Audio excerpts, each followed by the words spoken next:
surprisingly good. Yeah. Surprisingly good. He's an interesting one. Yeah. Like, what would he be like in real life? Would he just be a weirdo? It has to be. I mean, did you see that Miami movie where he's like the DJ with the guns and the girls, and it's like, what are we doing here, buddy? What are we doing? He's got to be an oddball. Most of them are. You look at these interviews, you go, oh, okay, that's who you are. Then you get a couple that are just like class. Sure. Yeah, we're good. I think that's probably any profession.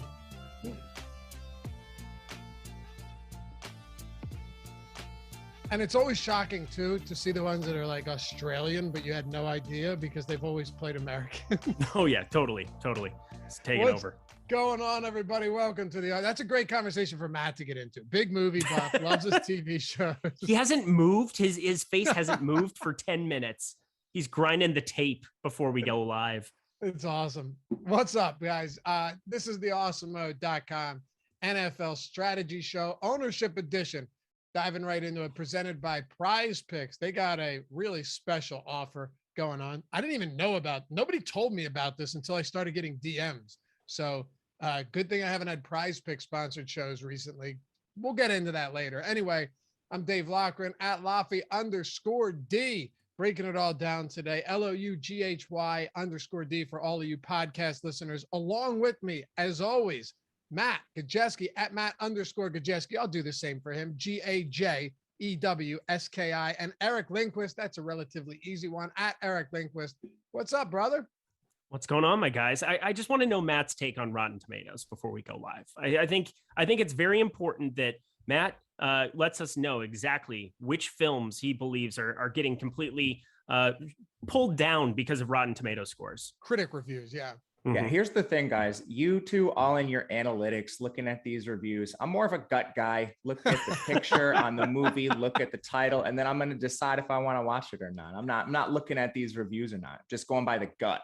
Yeah, La La Land really just hit all the strikes. It was perfect. It was perfect viewing for you.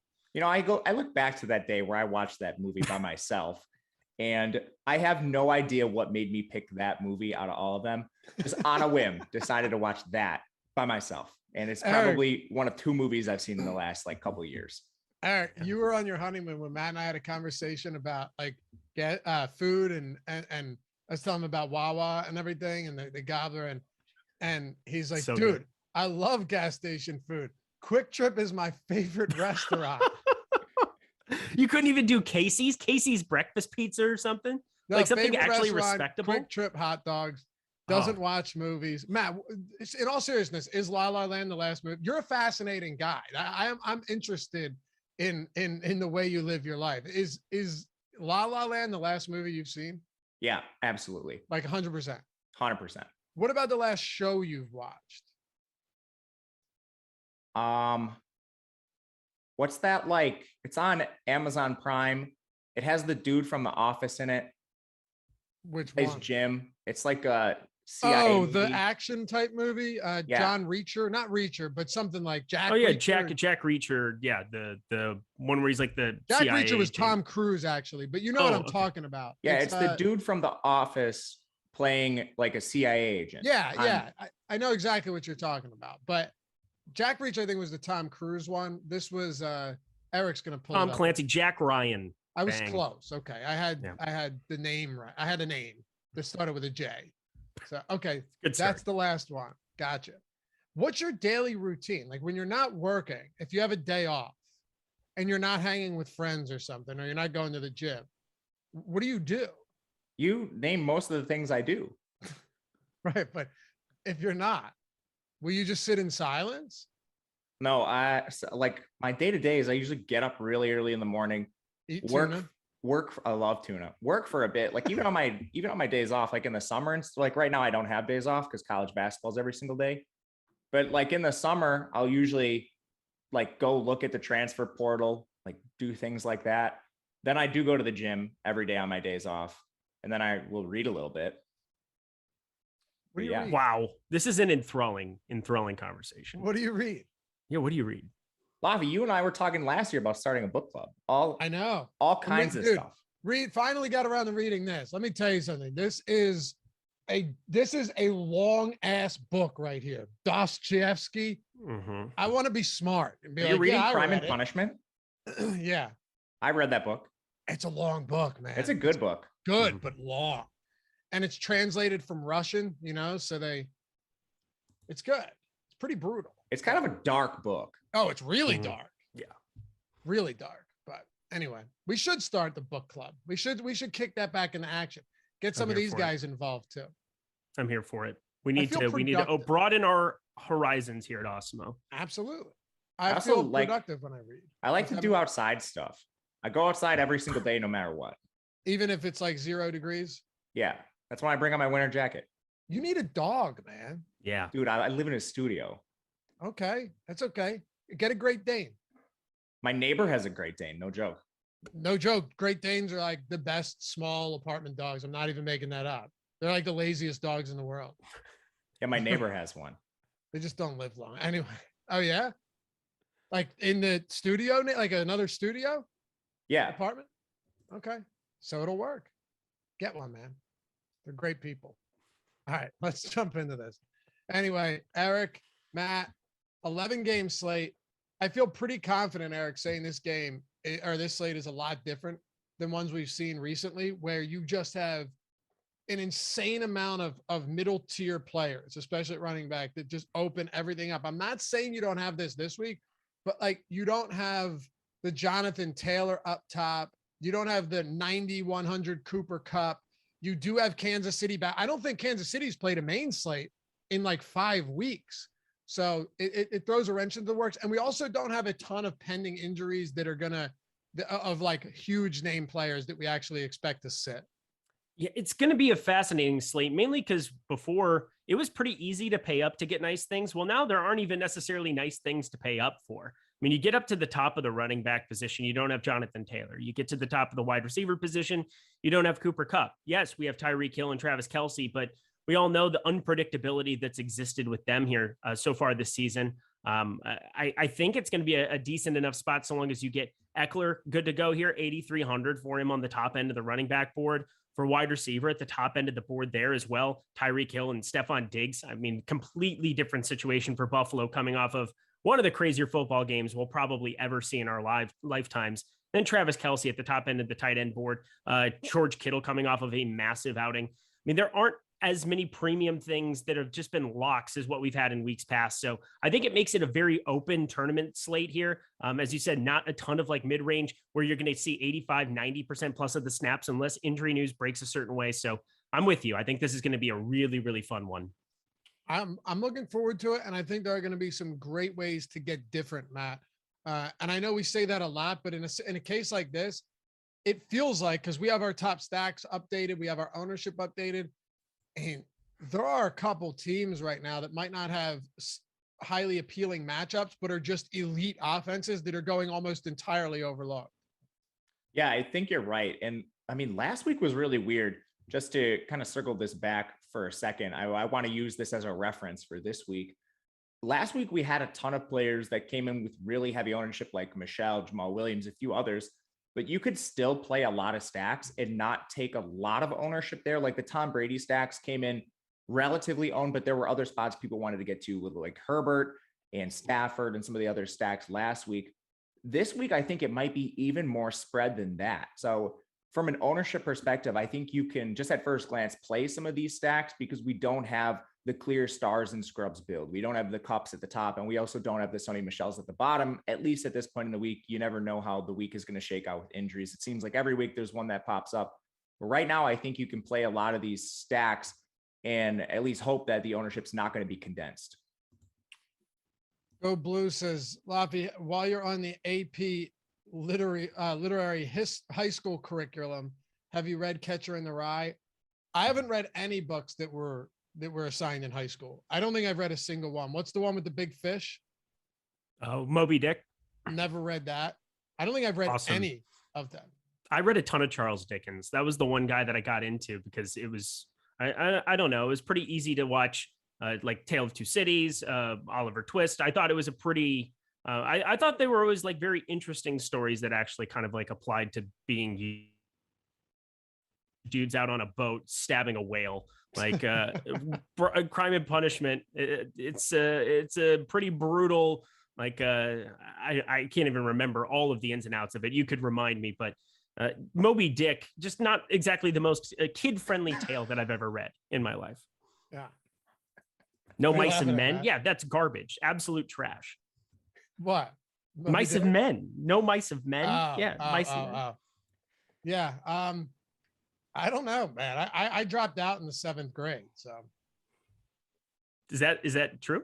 No, not at all. Okay. I was waiting. I didn't know if there was going to be a segue. No, I got suspended for 45 days and then expelled and sent to an alternative school in 12th grade. So we weren't really reading that stuff. You were one of the good kids. That's true. Yeah, that's true. But no, we turned out okay. Anyway. You were reading Eminem lyrics. Yeah.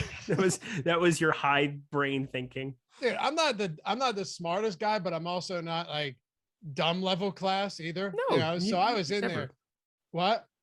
As I would never say such things. I would say that you're somebody that your vocabulary would lean me towards thinking that you would be probably the guy that everybody would make fun of at the alternative school because you actually tried hard. No. Okay, never mind. JK. No.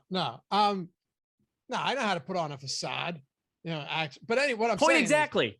The people there, mind you, most of us were there for just like stupid things. It wasn't, we weren't trying to light the high school on fire, but I don't know. But I don't even know where I'm going with this. Point is that there's running backs on this slate, Matt. And one, how's that for a segue? Oh my God, this show is my favorite. Jesus. Austin Ekler is facing the Giants, but Alvin Kamara's ownership right now is through the floor. If he plays and is not expected to be limited, he hasn't played since week 9. Maybe our ownership's coming low on him just because he's not, we don't know if he's going to play. We do that once in a while, right? Where it won't be an accurate representation of what we're looking for or what we were actually getting early in the week. But Kamara against the Jets, especially if like if Taysom Hill starts with that mallet finger, I don't know. It feels like you could get a ton of opportunity out of him. What are you doing at the top? Yeah, love Kamara. I think you could. I hope the ownership comes in as low as we're projecting right now. I do think it comes up a little bit, but I mean, even if he doesn't have like the pass game role that we've seen with certain quarterbacks, and we'll have to watch Taysom throughout the week, he's an excellent play anytime he's below 10% ownership. And we can talk about things like the matchup. I only think that boosts him here, but ultimately he's going to come down to injury news. As far as like the top though, do we view players like Ekler, and I think Kamara is a different story because he can catch so many passes and work in the run game with such a fantastic matchup, but do we view Ekler as widely different than players like Antonio Gibson, even like Josh Jacobs with his elevated target share, like Eli Mitchell, if he's healthy? Do we view them as largely different players in terms of workload? I don't. And the price is just so much higher on Ekler that I'm not sure if I'm going to be getting to him. Let me ask Eric this question then. And to follow up what you're saying, Matt, let me phrase it a little differently. Does Eckler's touchdown equity kind of mitigate the volume that, because Gibson's seeing absurd volume. I don't know if McKissick's going to play. A lot of these guys are getting easy 20 plus looks, potentially upwards of 30. Does Eckler's insane touchdown equity, he has 8 on the ground and 7 through the air this 15, year, yeah, make up for maybe not being a 20 carry, 5 or 8 target guy? I think it has to be, especially because, I mean, the guy had 2 fumbles that he lost last week, probably brought Cincinnati back into the game. And it doesn't matter because he's the only guy that they trust to do anything. He's an elite pass catcher there. They were up. They kind of got a little lackadaisical there towards the end of that game. But Austin Ekler, 15 touchdowns. You just talked about 15 touchdowns here on the season. It's a ridiculously large number. I don't think many people really understand that he has that many here on the season. And Kamara, my big issue with Kamara here is Mark Ingram's return. And we haven't really seen those two side by side here. And in the past, Mark Ingram's gotten a lot of extra work alongside Kamara than you would expect in some of these spots. And, considering he's been out for a while, I could see a situation where Mark Ingram still gets 10, 12 touches there. It's just not going to be a lone backfield situation for Kamara the way that we saw at times last season. So I'm thinking for me, even at 7,900, I would rather find the $400 to get to Ekler right now. Sure, if ownership were to lock in what it is right now at this point in time with Kamara being questionable, being sub 10%, of course, I would want to have some shots there and probably be well over the field there and be about there at Ekler. But expecting that number to kind of trail up, I'm with you, where I think Austin Ekler is definitely the more premier back to be paying up for. Okay. You don't think so? You would rather go Kamara? I don't have a strong read on this. I guess the only difference is the ownership right now. It's in flux. We know it changes throughout the week. The only difference I have is like if Ekler really is 23, 24% and Kamara's 8%, I think there's merit to saying, all right, if Kamara's healthy, he's going to be the lead back. They still have to get him the ball as much as possible. And I don't know, like I'm not sold on either side right now. You got a tiebreaker at all, Matt? Yeah, I think you could make an argument both ways. Like this New Orleans team, if they don't use Kamara as much as they can, like they're not going to make the playoffs. At the same time, like if he's not healthy and they're out of the playoffs anyway, like what's the point in using him? But ultimately, knowing how these football coaches approach the game, even when it's unlikely they'll make the playoffs or unlikely they'll make a Super Bowl run, they're still going to throw the kitchen sink at their opponent. If Kamara, who's been out for a while, is healthy enough to play, I don't expect him to be limited. Yeah, I got to talk about it a little bit on Aton's show this morning where we were going through the NFC and these last 6, 7 seeds and where a number of these guys are going to be landing. I mean, we've got Philadelphia 6-7, Washington 6-6, Minnesota 5-7. You got 3 teams in the NFC South that are 5-7 there with Atlanta, Carolina, and New Orleans. And then you've got the San Francisco 49ers there at 6-6. We've got a very wide open bottom end of the board here for the NFC. And there's only one team that gets a bye. So really, everybody's in play. I can't see that there's a single team that's better than 3-9 or 4-8 right now that isn't still going to be playing straight up 100%, giving everybody every opportunity to go. So if Kamara is good to go, I expect him to have a large workload. But again, Mark Ingram just kind of exists here. And we've seen in years past, I mean, a long time ago, back when Mark Ingram was a lot more relevant, that he does steal away some of that work. Sean Payton trusts him in this offense. So that's my concern where I kind of tie break it, where Ekler, I just think is such a more confirmed workload. I get that. I do. I guess the last thing I'd say though is, but how bad is this Jets defense? Pretty bad. Like, oh my God, they're bad. But the Giants aren't exactly freaking stout. I'm not kidding. I honestly think the Giants defense is markedly better than the Jets. Maybe I'm just off base there. And I'm not saying the Giants defense is even good. And we do have the Chargers with the highest top stack likelihood. Of course, Eckler's a pass catcher. I totally get it, Eric. I'm just saying, would I be shocked if Kamara annihilates this Jets? Their defense, they're shockingly bad. It's true. I mean, I'm looking at PFF right now, 28th power ranked defense for the Jets, 27th for the Giants. So, I mean, they're basically separated by 1. It's hard to imagine you have worse defenses than those two, but I will also say it's a low total we're looking at for New Orleans. And part of that is that they will ground and pound, especially having Taysom Hill there at quarterback, only a 43.5 total. Whereas the Chargers game, 44.5 there, but they're 10.5 point favorites. So the implied team total is a lot higher there for the Chargers as well. 3 points. Yeah, 3 points is markedly more. I mean, if we're talking about a 49 total game as opposed to a 52, people always look at those kind of things differently. Yeah, it'll be reflected in projections. Good.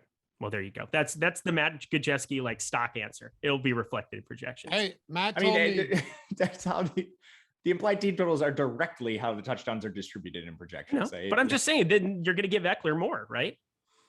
Right now, yeah, for sure. Okay. Matt told me the Lions couldn't win because they were 7-point dogs too. That is not what I said. I told you they might have a 30% chance of winning. I hate that you called that too. I hate it. Matt said it was impossible. That game. Oh, I hate my team so much. A lot of people's minds do really think binary like that. They see 30% chance of winning the game is 0. So I think a lot of people work. Oh, like for sure. Downright shocked the Lions won, even though the True. spread indicated like they had a 30% chance or whatever it was. I didn't do the exact math. I don't even It know was 30. I did it. It was 30% implied odds. Yeah. Yeah, which isn't bad. And I mean, that is one of the most lopsided games you'll see in an NFL. It was over a touchdown spread, and even a team that is a touchdown underdog has a 30% chance of outright winning the game. Yeah. Dude, the Vikings aren't good. Oh, and Eric, I know I don't say that like to Riley. I just mean they're the team. They're the type of team that every single week is going to be in a 1-possession game when there's 1 minute left in the fourth quarter. It feels like, because we don't do. We legitimately are incompetent when it comes to time, possession, score, figuring out anything like that. We're in close games against the Lions. I mean, we should have lost to the Lions at home right off the bat. Yeah, you're right. Yeah. I mean, that was pathetic. Had to make a 54-yarder at the buzzer there, and nobody ever does that for the Vikings ever. So I got to say it's been a pretty brutal year here, just because you look at Justin Jefferson and you have one of the most like coveted skill position players you could ever ask for on your team, and it's just a wasted year. So fun times. And that Zimmer, that defense he called on that final play was absurdly bad. He just one of the worst play calls. Oh yeah, no. If you can go prevent defense on 4th and whatever with 4 seconds left, you just got to do it in the back of the end zone. Though, like if you say don't let anyone get behind you and just get in front of the goal, no, they were backed up 5 yards, 6 yards into the end zone. It was incompetence of which the world knows no end. Aren't the Vikings the team that lost in the playoffs? You guys will remember. I have a tough memory with certain teams on that like 27-yard field goal miss against the Seahawks. Maybe 8-9 years ago. Which time? I mean, it's just we could go down the list. Chicago, we had the Blair Walsh project, whatever, where he ended up sniping, missing that right, missed an absolute gimme. Chicago wins that game. We had the Seahawks game. We had obviously Minneapolis Miracle followed by murder. I mean, there's just so much sadness and heartbreak in my life. It's not even remotely I see close. What you did there. Blair Walsh project. Nice. Yeah, you like that. Thank you. I didn't come up with that. That was an actual thing we said in Minnesota. Huh. You had the Stephon Diggs play where his defender fell in front of him. And oh my God. Yeah. Yeah. Against the Saints. This is really fun. We're walking down my favorite memories of life. Well, wait, that was good for the Vikings. Well, I'm just saying the Diggs touchdown was lovely, but then it was matched up by a 30-point shellacking in Philadelphia. And then Philadelphia came into Minneapolis, and I unfortunately have too many Philly fans in my life. I had friends that, even from LA, that were like, "Oh, I'm going to Minneapolis." And I'm like, "Great, I'm not going back home for this freaking game." And then they do the Philly special, and it was just the worst football season ever. 2017, right? The worst. Hey, Leonard Fournette, Matt. This is weird to me because he's going to everyone's going to see what happened against Buffalo with the Patriots, right? Everyone's going to see what Jonathan Taylor did to Buffalo. They know they're a run funnel defense. Maybe they won't be factoring in that Tre'Davious White is out and Monday night's game was just a complete anomaly and should be erased from history, even though it was fun to watch. But from like a statistical analysis standpoint, you can't glean much from that at all. And the Bucs passing offense is going to go extraordinarily overlooked. They have one of the lowest game script adjusted run play percentages in the league this year. I like Fournette, don't get me wrong. And he's getting a lot of pass catching work. But if he's mega chalk because of the matchup, because of what we've seen recently, I'm not willing to, and Ben said this yesterday, just assume that Tampa Bay is going to be like, okay, well, we can run on them, so we're just not going to pass. Like Brady threw 100 times in the first quarter against Atlanta last game. They're going to stick to what they're good at. At least that's what I think. And I think Fournette will get work, but I'm not expecting a 20 carry game from him. Are you? No, I'm not, but I don't necessarily know that he needs it. I mean, he's had 8 targets back-to-back games. Before that, 6 targets, 9 targets, 5 targets.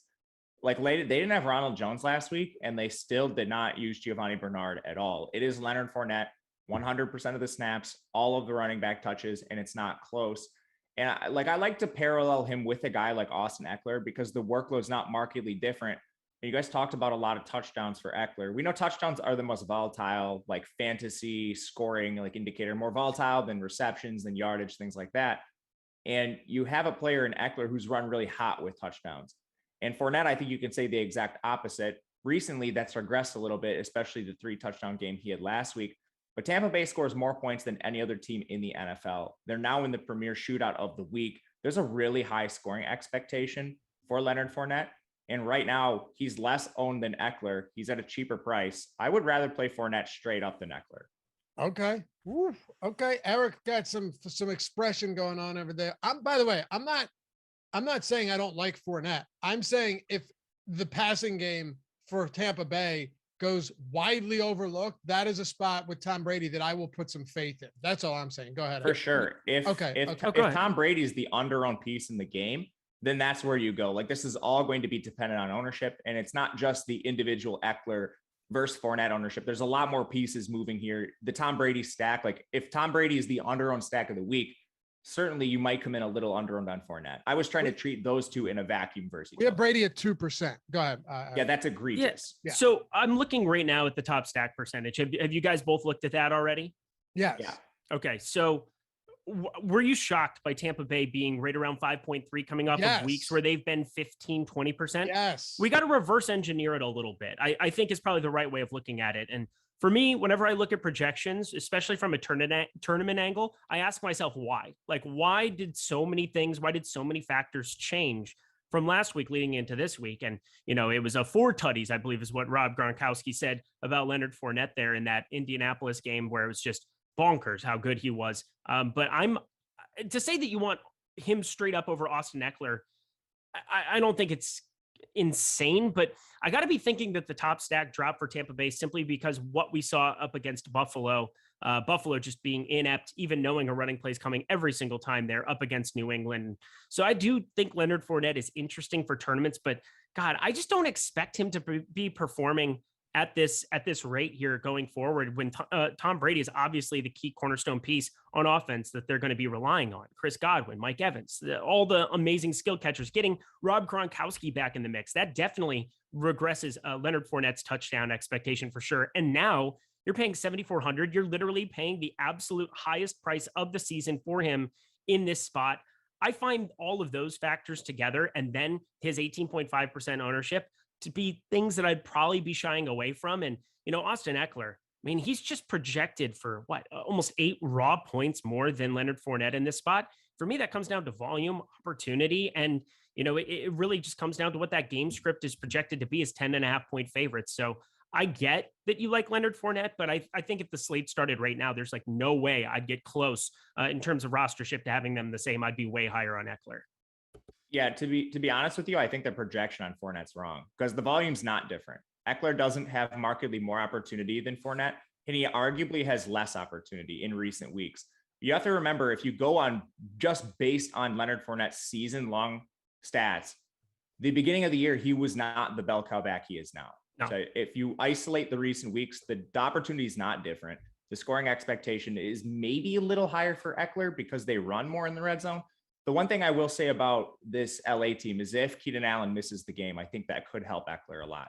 But yeah, I just 81... downright disagree with you on the opportunity and projection. No, so I mean, if you want to talk about that, I agree with you. 81% and 87% of the snaps here in the last 2 weeks for Leonard Fournette. Ronald Jones has randomly been mixing in, but for me, it's just come down to, touchdowns as volatile as they can be. We can still look at a number of sports books. We can look at Odd Shopper and really help ourselves be able to figure out what that expectation is going to be there for them. And I just think Ekler still at the top of the board at the position, still a guy that with Rob Gronkowski back in, who we haven't seen, in a bunch of weeks leading up, obviously we've seen him the last 2, but having him there at the goal line is going to eventually carve into some of that touchdown expectation as well. Mike Evans, Chris Godwin, number of other ways that he can kind of get sniped. Ekler at the goal line, I mean, it's just been a lot of him. And I just feel pretty confident that in this spot, especially with his pass catching prowess, that I'm looking at Austin Ekler as kind of a little bit more of a premier play than Leonard Fournette. But Leonard Fournette, his passing game role, you're right, has been definitely there. 8 targets his last 7 receptions, 2 receiving touchdowns also in his last 2 weeks. I mean, he's a great play in that respects, but in a vacuum, I'm taking Ekler every time. I mean, Fournette has more than double the red zone touches of Ekler over the last 4 weeks. And a lot of red zone targets as well. I mean, he has 2 red zone receiving touchdowns over the last 2 weeks. Yeah. Are you going to send an email and get the projection fixed then? Is that what's going to happen? Matt Gajewski? You're going to go have a conversation with the boss man about why Leonard Fournette's too low? Dude, look and see on Sunday, man. I don't build my lineups on Wednesday. Just saying. I know. So I think if you and I like Ekler, I like Kamara if he plays. Fournette, I have no problem with, but I would love to get to that Tampa passing game if they're really as low owned as they are. I think if you wanted to, though, you can forego these guys in a lot of lineups because let's see what happens when it comes to take, for example, like Josh Jacobs. Josh Jacobs is not particularly exciting, but you look at his workload in the passing game recently, 5, 7, 4, and 9 targets over his last 4 games facing Kansas City. They're going to likely need to throw. Apparently, Derek Carr doesn't prefer throwing to wide receivers anymore. Kenyon Drake is out. Jalen Richard, I don't know if he's going to be available. I'm assuming he probably will, but even so, I would assume that Jacobs still gets a lot of pass catching work. I think you can look to a few guys here. Like Saquon Barkley, this is a tough spot, but are you just going to see a ton of checkdowns to him? He had 20 looks last game. He's coming in around 12%. I think there's spots you can go. Antonio Gibson is still egregiously underpriced against the Dallas Cowboys. He's getting ownership, but like Matt said earlier, his workload is insane. And we'll see about JD McKissick's status. Even if he plays, though, I still think Gibson is viable. There's a lot here, Matt. Yeah, there is a lot. You mentioned a lot of really good names. I think some of it comes down to injury news throughout the week. JD McKissick is dealing with a concussion, so I think he would come back and take some pass catching work from Gibson. Not all, because Gibson's been very good, but they still do seem to prefer McKissick in situations like hurry up 2-minute. And it matters a little bit, not a ton, but it does matter overall. With Jacobs, you saw the perfect storm for receiving workload. They made Richard inactive, Kenyon Drake gets hurt in the game, and they don't really have any other pass catching backs. And that doesn't mean that Jacobs can't be the pass catching back. He did it in college. We've seen him do it in situations through his career. For whatever reason, they continue to just come back to other pass catching backs. So that's a little worrisome to me. I'm a little more interested in Jacob because we've now seen him do it multiple weeks, but I just don't trust the coaching staff in Las Vegas to continue to do so. And from there, I think Javonte Williams might be the chalkiest play on the entire board if Melvin Gordon is out. And that's another. I don't think there's any question. Absolutely. Yeah, and that's an injury situation we'll have to we'll have to wait for. But I mean, okay, I want to ask you guys a question. If Melvin Gordon is healthy, how much work do we think Javonte gets? More than he's been getting. Yeah, I would hope so. I'm in the camp where I would expect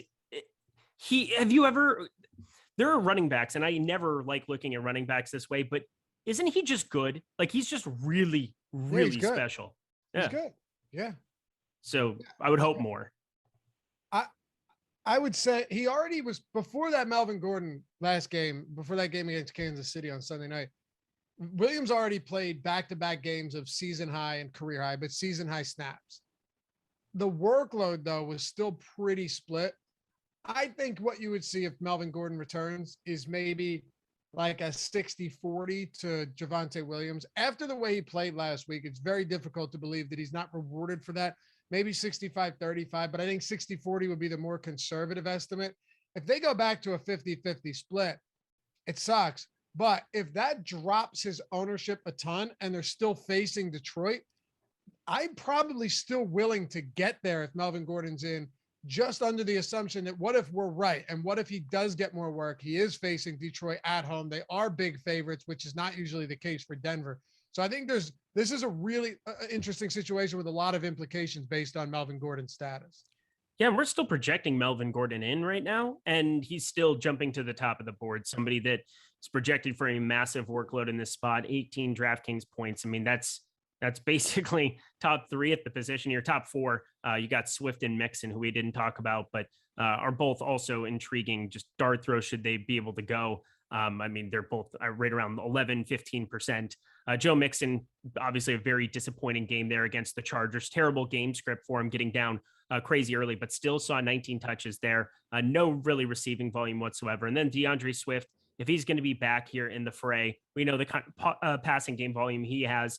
Jamal Williams, yeah, he's serviceable. He was obviously a big part of the slate last week, but I think both of those guys, they deserve to have the projections that they do if they're good to go. Yeah. I'm wondering if we're just projecting Melvin Gordon for less work right now. We have to be, because if you watch that game, and if Denver is trying to go out and win football games, which I got to be thinking that they definitely are, there's no way Javonte Williams at 5,900 isn't going to be just a markedly better play than anybody else in the range. And that's including Saquon Barkley, who I'm obsessed with for this week. I agree. Yeah, I like Barkley a lot too. Matt, I want to ask you about another player. I talked to Ben and Jordan about this yesterday. He's not really involved much in the passing game, but he had 19 carries in an ass beating last game. They're coming off a bye where they lost 36-13 to the Titans, or to the Patriots. Does D'Onta Foreman, as a double-digit favorite against Jacksonville, get 20 carries this week? I'm not sure. And I think he could, though. I think he could. There's a little bit of like back and forth between players coming in and out of the lineup with injuries and stuff. How much does McNichols play? McNichols, if he's fully healthy, he's complimenting like Derrick Henry at times in the past game. So that's another workload I'm just not confident in. And it's not like he's near the minimum. He's not even at Sony Michel's price that we saw last week. So I think there's opportunity costs with him. Are you willing to just put one of these guys with a very, very tenuous workload in your lineup? In tournaments, I think it's absolutely fine. But for like smaller fields, low risk contests, he's not even a consideration for me. I do believe he's still very risky. In large field tournaments, though, if he really is like the 3% or whatever he's at right now, I'm okay getting the sum of that and hoping for a Damian Harris type game where you punch in 2 touchdowns, you're huge favorites, you lean on the run. AJ Brown is on the IR. Julio Jones is coming back. He'll probably last a quarter and a half. And then you're left with like Westbrook Akine and Dre Fitzpatrick and Jeff Swaim. So I guess I'm probably a little higher on him than you guys, but I totally understand the reservations, and I have the same ones. But I think once you get into the red zone, Foreman's probably the guy. I don't think he's involved a ton as a pass catcher because Hilliard and McNichols, if he's returned, will be. But could this be a game where they just ram the ball down the Jags' throats and run 35 times? I think it's possible, but he's going to have to do it with touchdowns and on the ground, and he doesn't have that same pass catching upside as so many other players, Eric. Yeah, I like that call. I hadn't even really considered him that much. Obviously, he's projecting decent enough down there at 5,100. And obviously, Hilliard, we saw the big play that he had up against New England there in week 12. They run a bye here, and now getting back into the mix. Dontrell Hilliard, I don't really see him being a massive part of that offense going forward outside of just pass catching role. Jeremy McNichols, that's such an uncertain thing. But D'Onta Foreman, he's definitely going to be the guy getting the majority of the touches there, the majority of the carries. And against Jacksonville, you can always make a case of targeting anybody else there. I will say there's just really nothing underneath that is that intriguing. I mean, it gets really, really thin. I mean, obviously, if you look at the year-long seasonal leagues, you've got guys like Amir Abdullah and a number of other Rex Burkhead's a thing if you have no David Johnson, but I don't think we need to be looking at them in DFS. I just don't think there's the kind of workload that we need to be trying to make like that thin of a play on this slate. Unless like Mixon ends up out and you go to P. Ryan or something. Yeah, and that's like the only guy really that I had circled where, you know, for that situation, of course, that's going to be just completely different. Do you have anything else, Matt? Because I'm with Eric. Once I get below Foreman, tank is on empty. Yeah, I agree. I would be very surprised if Mixon misses too. He came back in the game after his injury. Oh, I think, I don't think he will at all. Yeah, same. But I don't know. Sometimes that stuff like stiffens up or swells. You know what I mean? It's weird stuff where they'll come back and then they're out, and it's so hard to say. I don't know. But I agree with you. Do you guys think if you had to project Kamara in or out, do you think he plays? I don't think he does right now. Oh, okay. See, I think he does. I think it's probably 55-45. He doesn't. Okay. I think he plays. This season's on the line. So he played Thursday. But the season was on the line last week too. Right. But he played, all I'm saying is he played Thursday. So now they have a lot of additional rest. That's true. And he did log 3 limited practices. It seemed like he was I don't know. Listen, if he can't come back 11 days later, this might be a season. This might be something that's a lot more serious than they've let on, right? Agreed. It seems like he had a setback because the first week he was injured, he logged a limited practice. And then that was on like Wednesday where he practiced limited. Then he was DNP, and then he was DNP for the entire next week too. Then he's now come back to limited practice, but he hasn't been placed on IR, which suggests a return. Obviously, we know sometimes teams are really bad about judging IR. See Tampa Bay with Antonio Brown. Yeah. But if they're even reasonably accurate, we should see him soon. Yeah. So didn't know you were done. Sometimes I got to say, sometimes Matt's just like going. It's great. It's great. Just like mid-sentence, but end of sentence. I thought you were going to. You are one of one, Matt Gajewski. You're one of one, dude. Yeah, I just realized I didn't have anything else to say. But you have to at least like finish the sentence. You can't just stop halfway through it. Social protocol, I gotta say, just next level. I'm great at parties. just chugging Four Locos. Like, and then great at parties. You're the life of the conversation before I just walk away mid-sentence. Yeah. Hey, you look really. Yeah, exactly. God, I love that. It's so good. Did you guys see that new show on? All right. We forgot to ask you guys to hit the thumbs up today. If you haven't done so yet, PrizePicks, everybody. PrizePicks.com. Check that out. In all seriousness, we got an insane promo going. Eric, I did not know we were doing this until people started DMing me about it. So then I asked our marketing guys, I'm like, so when did this start? This is yesterday. They go, November 24th. I saw that, Joey, just dropping it in casually that it started 2 weeks ago. And either I missed it or I wasn't told about it. Now, granted, it's in the DMP, but I don't know. I don't really do PrizePicks shows for the most part. But anyway, that promo I'm talking about is 1 free month of Awesemo Plus Platinum, $90 value. We're just giving away the farm these days. All you do is sign up at PrizePicks and deposit for the first time. Now, it's an entire free month, football, basketball, hockey, MMA, PGA, whenever, I don't know when NASCAR comes back. I'm assuming it's still a little while. I really couldn't tell you. Esports, all of that stuff. But here's the best part. If you make a deposit and use the promo code Awesemo, you still, or actually, I'm assuming if you just use that link and make a deposit, you'll still get a deposit match up to $100. If there's a promo code available there, Awesemo, I would assume just use it. AWESEMO, get up to $100 first match deposit bonus and get 1 free month if you use the link. Now, is it, do we have to use, see, this is the problem, Mike. It's not your fault. Do they have to use a link? Okay. How to use the link. Yeah. Okay. So it says that nowhere in the read. That's okay. That's all right. We'll square it away. But take advantage of that if you haven't signed up at PrizePicks. And I will say it is a very cool site. Like there's sports, any sport you can think of. There's no juice on either side. You're just picking overs or unders. They're player props contest where you pick like 5 props, put them into a lineup, and you can 10x your entry fee if you hit all 5. But unlike a traditional parlay, if you hit 4 of them, you still 2x your money. You still get money back if you hit 3, or you could do like a 4-pick power play and 10x on 4 picks. I'm telling you, it is very cool. I don't know about you guys. I see it everywhere now. So they're starting to get big, and you don't have to worry about any of the optimizers or mass entries or sharks or anything like that.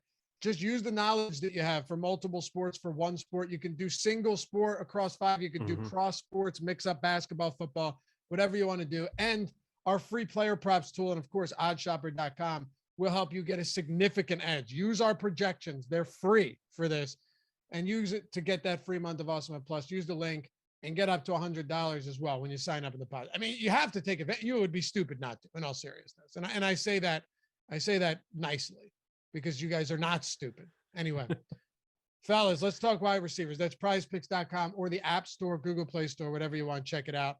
Matt, let me go to you here. Tyreek Hill, Stephon Diggs, both of them pulling heavy ownership, I think for pretty good reason. Keenan Allen, I have an asterisk next to him. If he plays, he's going to be pretty popular. Then we'll get into some of those other guys, but I want to know where you're at on the big 3. Kansas City might be the hardest evaluation in the NFL right now. They played one good game in recent memory, albeit it did come against the Raiders, who they're facing again this week. But this passing attack has been downright dreadful in spots, and it's affected Tyreek Hill. Travis Kelce's played really poorly in spots. I mean, it's positive that their one good game did come against Vegas. They're playing them again, but man, Tyreek Hill is getting exceedingly difficult to trust, and it's not because of volume. It's mainly because of efficiency with the entire offense. But overall, I'm still going to go back to our projections. I'm still going to go back to the game environment, 10-point favorites, 52.5-point total. It's getting harder to trust Tyreek Hill, but as the one pure like alpha expensive receiver behind a 31-point implied team total, it's really hard not to get to him, especially on a slate where we don't have Adams, we don't have Cooper Kupp, and we just don't have a lot of these studs at the top, especially if there is some salary that's opened up maybe at the running back position. I think Hill's going to be hard to get away from. And like just Keenan Allen, if he misses, that removes one other elite player from the pool. Like Deebo Samuel, I'm not sure if we're going to see him either. Right now, he's drawing ownership. There's a chance, I think, that Tyreek Hill comes in north of 20%. So this might be the situation that we need to monitor most throughout the week. Yeah, I think you're probably right about that. Did you guys see the interception from Mahomes that went off of Hill's hands? Which time? It's happened so much. The crossing route on Sunday night. It was like a shout, maybe like a 10-yard pass. I mean, this has legitimately happened like 4 or 5 times this season. That's not even hyperbole. That's just what it is. Sunday night. Yeah, I saw that. Okay. I think, you know how you give out like a half a sack if it's a combined sack? Mm-hmm. I think that should have been like half an interception on Mahomes and credit Tyreek with half a fumble or something, because I don't think I think there was equal responsibility on that. Mahomes ripped that ball above his head, and Mahomes, and if it's in your hands, you know, the whole rule, you got to catch it. But I don't look at that as entirely on Tyreek Hill. I'm just saying he's had much worse. Yeah, he's had some bad ones this season. And, you know, as you're talking about Kansas City, I mean, we're looking at the top stacks tool. There's still 20.6% to be the top stack. That's the highest on the slate by a large margin. We're still getting massive leverage going to them as of right now. But as he said, I expect Tyreek Hill to gain some traction as we get closer to Sunday, as well as Patrick Mahomes, as well as Travis Kelce. It just makes a lot of sense. But yeah, Keenan Allen, waiting on this news. Mike Williams, you know, he isn't necessarily going to be the volume guy that you get from Keenan Allen, but Jalen Guyton's been very, very good here for the Chargers. Obviously, he had the big touchdown catch last week as well. He's been decent enough where I think he becomes kind of your de facto source of value here on this slate. And, you know, Keenan Allen, there's no replacing him, but it's going to be something to keep an eye on. The rest of the board, though, is just disgusting. This is not last week. And, you know, I'm going to be playing a lot of the ownership game at the top end of the board. I mean, Stephon Diggs, seeing him at 7.7% right now. This is the ownership show. And I think in terms of ownership, man, it is hard not to be obsessed with that number. Terry McLaurin, 7.4% that we're looking at for him, sub 10% on all these Dallas wide receivers. I mean, I think there's just going to be a lot of tournament viability to getting away from the Chiefs, mainly because I expect that to be climbing and climbing throughout the week. Can we talk about Mike Evans at 5%? Oh, it's beautiful. Yeah. Godwin at 8%. Yeah. You know who I like this week? And you guys might throw up a little bit at the sound of this. And by the way, Eric, totally agree on McLaurin at 7%. He's a boom bust player at this point. He's basically like Tyreek Hill at a lesser price point with not as good of a quarterback. But yeah, he's like the ultimate. I understand. It's same thing with Mike Williams if you get Keenan Allen in, which we're currently not projecting. But Terry McLaurin could absolutely give you nothing. But if you're trying to win tournaments, if you're trying to spike a ceiling, there are no wide receivers at the top of this board that really kind of carry the same kind of ceiling. Like, they all carry ceiling, but Terry McLaurin has an outrageous 28, 30, 35 that could be in store for him Sunday against Dallas. And also way less ownership than everybody else. Exactly. So, I like Jarvis a little bit this week. Listen, I like Donovan Peoples-Jones too. If you want to get cheap, like if Guyton ends up being mega chalk because Keenan Allen's out, you have to look at someone like Donovan Peoples-Jones. Baltimore's allowed the most 40+ yard receptions or completions. They've allowed the most 20+ yard completions, and they just lost Marlon Humphrey for the season. Their quarterbacks, or their secondary is so decimated that John Harbaugh said they went for 2 because they didn't want to go into overtime because they had nobody left in the secondary. Jarvis just had a big game against them recently, but Peoples-Jones is the one that can execute deep. Baker Mayfield's not very good. I know he's playing banged up, but I do have some interest. They're super low owned right now. And I think this is going to go entirely overlooked. People might be ignoring how bad Baltimore's secondary has already been when it comes to big plays, and B, how banged up they really are. The loss of Marlon Humphrey is massive in my opinion. That's a really tough game to get to. I hear you, but they're just unowned. Mm-hmm. Yeah, but there's a lot of unowned guys, and that game is the lowest total on the board. I believe it played to 10 points 2 weeks ago when they faced each other. Obviously, you'd project way more than that. But Cleveland's offense might be just as bad as Baltimore's defense. They're now dealing with some injuries to the tight end position.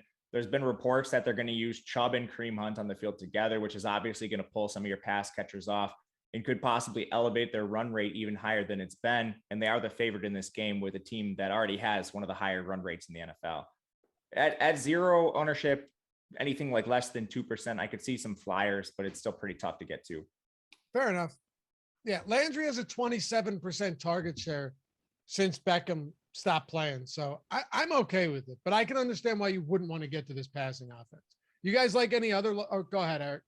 No, I do like Jarvis Landry. I think that's actually a good call. And in terms of projection, somebody that's definitely vaulting up there quite a bit, 5,400 there for him. As you said, 27% target share there, 10-8 targets here the last 2 weeks.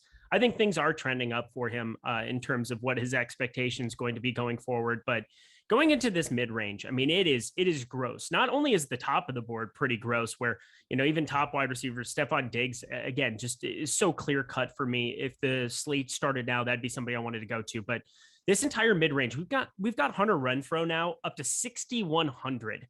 But it's really hard to neglect the amount of target share he's had here as well, with the absence of Henry Ruggs, with the absence of Darren Waller. 9-10 targets here the last two, 24.6 and 22.2 DraftKings points, 6,100 for him. I feel like 12.4%. It's weird to say this, but like I legitimately still think that he's a really good play at that number. Brandon Ayuk, I don't really find a whole lot of interest wanting to go there. I mean, Shanahan's just kind of proven that that's not going to be a focal point of their offense. And if you guys want to try to take your shots there, good luck. But probably my favorite guy in this entire mid-range, and it's very, very scary to say, but Brandon Cooks is 5,700 there right now, right around 10%. I just got to be thinking he's the sole piece of Houston you want to play. Secondary has been atrocious. Seattle's been atrocious in general here. And, you know, I do expect that I'm probably going to go back to a little bit more Russell Wilson than I probably should in tournaments here. You know, a pretty easy clear cut stack with Lockett or Metcalf, one of the two, maybe together, and then running it back with Cooks. And I just think, you know, if you don't have David Johnson out there catching passes as well, if it's going to be Rex Burkhead in the backfield there, Brandon Cooks looks even more intriguing to me. He's always intriguing. I think, Matt, this range is what could decide things, because there's a bunch of guys that are capable of just giving you nothing or blowing up because they're actually good. Let me go straight up. I'll name every single player 8 in a row. Russell Gage, 26% target share over the past 3 weeks. Brandon Cooks, Eric just mentioned. Ayuk, if Debo sits, I think it's possible. Elijah Moore, tough matchup, bad quarterback, but a ton of opportunity lately. Amari Cooper's cheap against a bad Washington secondary, but he's been disappointing. Mike Williams has fallen off, but he has that big play upside. Renfrow, a lot of opportunity. We don't know what's going on with Waller. DJ Moore against Atlanta, and then Marquise Brown against Cleveland. Like, who do you like most here? Yeah, there's a couple guys I want to touch on, and I think there's some legit concerns for a lot of them. With Cooks, I think it's the move to Davis Mills. With DJ Moore, I think it's the firing of the OC midweek. And that suggests to me that they want to go more towards the run. Matt Rule historically has been kind of a run first guy, and he was clearly butting heads with Joe Brady, who's the exact opposite, more your pass first offense. He was obviously the architect of that LSU offense. Elijah Moore, you're dealing with a lot of the same inefficiency as a guy like Brandon Cooks. So I see them as dicier options. I like them more in tournaments. Elijah Moore's just had fantastic volume and some pretty good matchups. But Amari Cooper is sitting in this range at 5,900, drawing almost no ownership. He's right around Mike Evans. Speaking of which, you guys talked Mike Evans already, so I won't belabor that point, but I really like him in this range. But Amari at 5,900, if he comes back and plays the same role we've been seeing earlier in the year. And again, we don't know that, but they're coming off a longer rest period this week. He's a strong value to me, and I think he might be one of the better ones in this range against Washington. Yeah, I know I don't know. The whole position is weird down here. And honestly, fellas, I don't have much as far as low owned guys go. Like I said, large field tournaments, I will take some shots on Peoples Jones because there's not. If I want to go non-balanced and get a couple expensive guys, maybe it's like an Ekler Hill lineup or whatever. I haven't made any yet. I could see getting down to that sub 4K range, but I'd like to avoid it if possible. Yeah, I'm done trying to make LaVisca Chenault a thing. I think I'm pretty over that. We're gonna move on with our lives. I will say, if we're going to be looking at like a game environment that could shoot out as well, obviously Tampa Bay Buffalo stands out as one you might want to be targeting, but Dallas and Washington still has a 48 total there. And I'm not saying that this is the best play, but Terry McLaurin, I obviously like. DeAndre Carter was somebody that was seeing more volume out of the middle of nowhere, week 13 there. Obviously, they got up there. They relied on Gibson a lot in that spot against Vegas on the road. But DeAndre Carter, 3,400, I might pair him into some tournament stacks, but really that's going to be what it is. This is just kind of like targeting a game environment. Can he just break off a big play? We could say that about a lot of guys. I mean, even somebody like Olympus Zaccheaus saw 2 touchdowns in week 9. It's not like he's a good play or somebody that you need to be going to, but I will say the one thing and caveat I'll throw out to this entire slate is just, I don't want to be playing any of these ancillary Chiefs options. I think that is like the one real like fish play that you could possibly have down here at the bottom. I know that Patrick Mahomes is going to be paired up with Tyreek Hill and Travis Kelce a lot, but I guarantee you people are going to go to Pringle. They're going to go to Hardman. They're going to try to make those, double stacks kind of a thing. That is going to be a clear-cut thing that I am avoiding in tournaments this week. I don't blame you. Right now, I think we have Pringle actually projected for 7%. What? He played a lot in their last game. Yeah, he did. Like, he played way ahead of like Hardman. Hardman played 15% of the snaps. I saw that. That was kind of madness. Like, I think Pringle's fine if you can assume he has the same workload he had last week, but I don't think you can assume that. No. And they're going to be owned is the problem, is that people love to double stack Patrick Mahomes. Yep. They're all touchdown dependent. All of them. Yep. Yeah. You could play anybody else down there at the bottom of the board, and it's going to be the same kind of thing where, can they break off a big play? Sure. So like for me, DeAndre Carter in that game environment, I think at least makes sense as a guy who Humphrey started getting involved quite a bit there towards the end of that game as well. That was kind of surprising to me, but I'm looking at DeAndre Carter, maybe somebody to just click on in largest of large field tournaments. I'm cool with that. Yeah. I would, if you're taking these touchdown or bust guys, I don't know why you wouldn't correlate with the best offenses on the slate that have lower ownership. So the one thing you said about Pringle, I think that makes a lot of sense, Eric, is that he's going to be owned, which is why you might not like him over some other players in this range. Yep. I would rather go down to like an Emmanuel Sanders or a Cole Beasley who's coming in with less ownership. And it's not always going to be the same price point with these guys, but to the point on just the ancillary receivers, your wide receivers 2 and 3 on explosive offenses, they need to be a little lower owned. And I'm always trying to correlate them with my quarterbacks. So the offenses that really stand out for that, I think, are Buffalo, Tampa Bay. If you get some clarity in the wide receiver 3, we haven't really had that of late. They've been going a lot more to Gronk, but outside of that, there's not a whole lot. Dallas, I think with Gallup might be one. Otherwise, there's not a ton of these explosive offenses this week. Yeah. Guyton's the one guy at 3,400 that will be super, super popular if you have no Keenan Allen. And I think it would be the best fade of the week, if we're being honest. Agreed. The best, because we're pretending like you don't still have Ekler and Williams, and like, it's not to say that Allen's absence wouldn't be huge, but would you be shocked if Guyton had 3 targets on the game? I don't think it would be that shocking, honestly. So, not at all. I think they could do a couple would be things. A lock. I think they might even go like more 12 personnel with Cook and Parham. Yeah, right. They have Josh Palmer there, who's still Steven playing Anderson a decent amount as of well. snaps. Yeah, Steven Anderson's another player that gets a lot of snaps. Yeah, and arguably the best pass catching running back in football. Right. So, tight ends. We're running a little bit late, Mike. We don't have anything. We're not up against anything, right? Okay. We do have free content on the site today too, if you wanted to get in on that action. NBA ownership rankings, NHL top stack tool. You don't need to be a sub. You don't need to have an account even. They're free. They're opened up in front of the paywall. So check that out. And check out EMAC Building Blocks article. It's a solid article to get your NBA day slate started off right. All right, tight ends. Eric, Kelsey, Kittle, Waller up at the top. Same with Gronk. He's been, I don't like if you're not bought into Gronk at this point, not you personally, but I don't know what to tell you. Like in the games that he's played this year, he is the tight end too. He is. He's the tight end too in the games he's played this year. That's how good he's been. He's a red zone threat. Good coverage against tight ends by Buffalo. I'm not saying I love this spot. I probably want to go back to Kittle, especially if Debo's out. What about you? And obviously Kelsey. Yeah, Rob Gronkowski's playing like retirement football down there in Florida where, he's not having to block. He just looks more agile than what he did towards the tail end of his New England career. Obviously taking a year off, getting right, coming back last year, winning a Super Bowl. Things have just been trending up for Rob Gronkowski, and seeing him at 5.3%.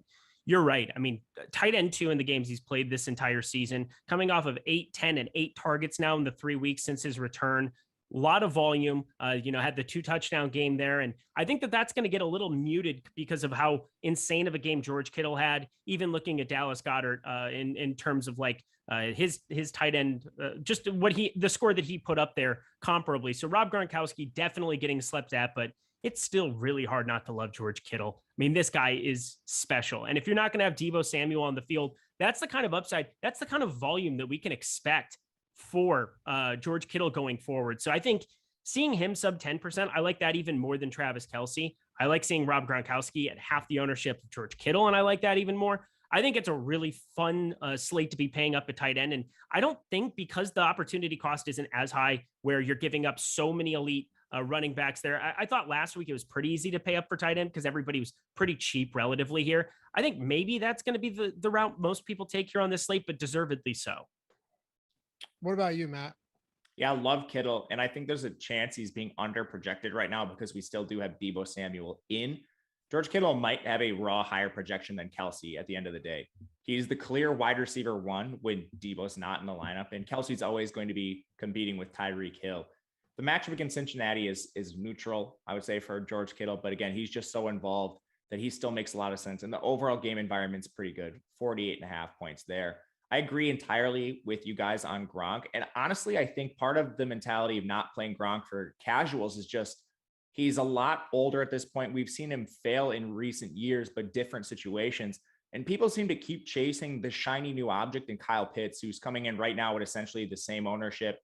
And I mean, I'm just done chasing Kyle Pitts versus Gronk. If Gronk's going to come in at the same ownership as Pitts, which right now they're both projected for 5% and some change, easy play for me. Better quarterback by far, right? Much higher implied total. Not a great matchup, but it doesn't really matter at this point. And the crazy thing about Pitts is you want to be like, well, with Ridley out, that target share, concentrated offense, and Cordell Patterson's target share is dwindling. Nah, man, Pitts has like a 19% target share over the last 5 weeks. It's not good. It's really not good. So give me the guy that could score 2 touchdowns on any given week and is getting targeted 8 times a game by Tom Brady. Yeah, I'm okay with that. But I love Kittle. I don't like, no one's real chalk right now. Like if Debo's out, I think Kittle's gonna come out quite a bit. I don't really have anybody else. I don't like any of these cheap options this week. Maybe Seals Jones if he's active against Dallas because Logan Thomas is on the IR. But Eric, Matt, whoever wants to chime in, we could wrap up tight ends. I don't have anything else. Well, think about this. There aren't many slates we've had like Kelsey, Kittle, Waller will probably be out here. I'm not sure. Maybe he'll be good. We've got him in right now. Either. Yeah, Rob Gronkowski, Andrews, Pitts, Schultz, Hawkinson, Knox. We've got a number of high upside guys here at the top end of the board. I think if you're trying to get different with the roster construction, maybe paying up for another wide receiver, I'm happy going to the tight ends in this Jacksonville, Tennessee game. 2,900 James O'Shaughnessy. Very inefficient there with his 6 targets, 2 catches, 13 yards. That was disappointing as a run back for the Rams stacks last week. But then in that same game, Anthony Ferkser, I'm okay trying to take shots on it, but I understand that it's basically just like touchdown or bust with some of these guys. There's just so many good tight ends that you could be looking to pay up for. And as you said, George Kittle with no Debo, I think he's going to be by far the chalk of the position. Yeah. Ugly position though, Matt, outside of the top. It really is. And I think you guys mentioned all the names we should be really invested in. O'Shaughnessy, I think, will make the most sense. in the path to O'Shaughnessy's success, it's not so much about what he's going to put on the field, because he doesn't have that anywhere near the same ceiling as Kelsey or Kittle or Waller if he plays, but you need those guys sometimes to just not score a touchdown or not have a big play. If Kelsey and Kittle each put up 15 and O'Shaughnessy puts up 10, that's how you win in a week where you're rostering O'Shaughnessy. And I think the same thing goes for some of these other pass catchers. The Washington situation's intriguing if Seals Jones is out, because they've had a tendency to use one tight end the whole year. So Bates might become available. Jared Cook, I think, could see some extra time if Keenan Allen's out. The same thing goes for Parham. I think you could throw some darts there if you're stacking Herbert. Otherwise, it's a pretty gross position. And if you're running anybody else, it's probably just in stacks. Like Dalton Schultz, I could see playing in Dak stacks. The same thing goes for, like once you get down there, even some of these guys like Mark Andrews, I think are overpriced. I don't even know how much I'll get him. We are kind of short on time, but we had so many bangers from the Hall of Fame over the weekend and the past couple of days that I got to hit on this real quick. Let's induct these people into the Awesemo Hall of Fame. If you want to get involved in this, get in on the action, go to awesemo.com/avatar, download the avatar, use it on DraftKings, FanDuel, Yahoo, wherever you want, finish top 3 in a field of 5,000 or more, and get a free month of Awesemo Plus. Some people do it because they want to be up here. They want to get the love, the shout out. They want to get that Twitter love. You know what I mean? You get inundated with wonderful comments. You feel great about yourself, and you want a lot of money, and you get a free Awesemo Plus pass. I mean, come on, man. Why not rock the Awesemo avatar with us? Let's kick it off with our boy Curtis. $3,500, 5K or 30K Sunday NFL Rush. Always appreciate you guys, the material and data you put out. First ever official takedown. Pretty pumped. That's awesome. $3,500. Love to see that. We had a couple other crazy ones. My buddy Connor, I've known him for a long time since the Fan Vice days. Shipped one going to Miami, boys. How about that? Yeah. Single entry in the 20 qualifier, $62,000 ticket right there. Congrats, man. Very happy to see that. And then how about Eddie Lai behind the scenes? This dude just rakes. He rakes $100,000. And then you see what second place is? Another Awesemo avatar, $35,000. This is why I wanted to do this. Like, we just had people crushing. $20,000 to Rhett. Good effort. Thanks, Awesemo_com. Huge $20,000 takedown right there. And then, dude, we span all sites here. Second out of 40,000 in the Sunday Million for JK, I think that is. $50,000 win. This is all from just this weekend, the past couple of days. It's Emmanuel, $4,000. And then we had Eli $1,750 in the same screenshot. Appreciate that, man. Big win. Congratulations. And then last one, of course, R2, little NHL action, $5,000. He spent $4, banked $5,000 on the $25,000 breakaway. See, that was worth it, right? Like when you have those wins, you gotta hit on that. Absolutely. No question about it. Also, shout out Tiger Woods. Tiger Woods going to be playing golf here to finish out the season, the PNC, the Father-Son Challenge. Let's get some PGA takedowns then in Awesemo Hall of Fame next time out. But yeah, congrats to all you guys. You want to get up on this, on the Hall of Fame, inducted, whether it be here, Twitter, whatever it is, download that avatar and tweet us at Awesemo HOF when you finish top 3 in a field of 5,000 or more. Boys, let's wrap it up the way we always do. Top stacks. You already know mine, so I'll toss it over to you. If Tampa really is as low owned as they are, I will get to Brady, whose price is down. I will get to Gronk. I will get to Evans. I will get to Godwin, and I will do it happily in a game with the highest total on the slate. Matt, what are you doing? I'm pretty interested in Dallas in a game that's not among the elite in terms of total. It's just sitting at 48 points, so it's behind the Buffalo Tampa Bay game. It's behind the Vegas Kansas City game. But I still think there's a lot of upside here for an offense which has always had something wrong with it this year. They've lost Gallup to injured reserve. Amari Cooper hasn't been fully healthy. But now as long as Cooper is back from his recurring battle with COVID, assuming that he's fully over that, you now have all the skill position players healthy and a very interesting opportunity to stack against Washington. All right. I dig that a lot. I was surprised that the ownership was as low as it was on them as well. Eric, what do you got?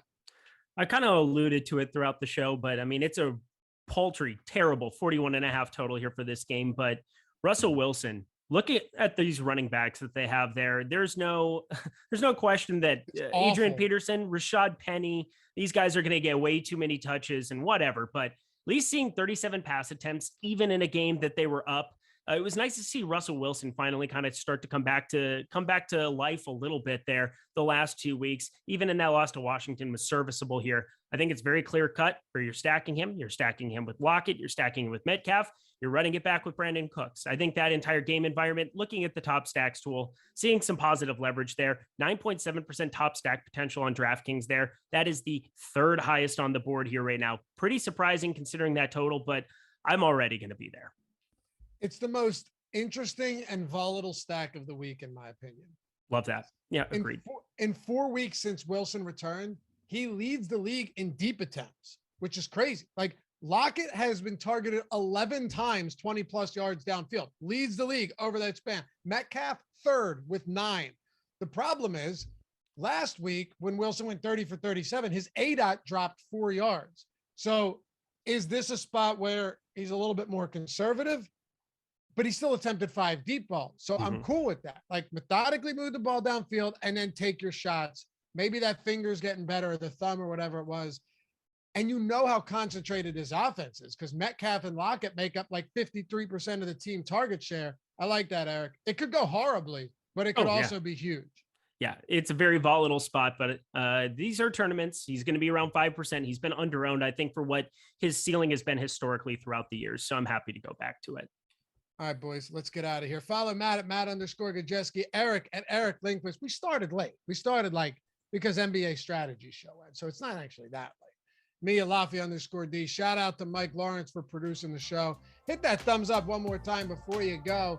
And check us out tomorrow, Matt and myself, on the early showdown slate, 9 a.m. Eastern. And we get the matchups marathon show with Matt Savoca and myself. What do you guys got going on for the rest of the day? Anything here? Any shows? NBA Live Before Lock over here. So I'm going to be doing that with Greg. 13-game NBA slate. Come hang out with us. Gross. A lot to discuss. Matt? I am just working on college basketball projections for tonight's games. A couple of heaters, so make sure to check that out if you're interested. All right, beautiful. Catch you guys back here very shortly. Peace.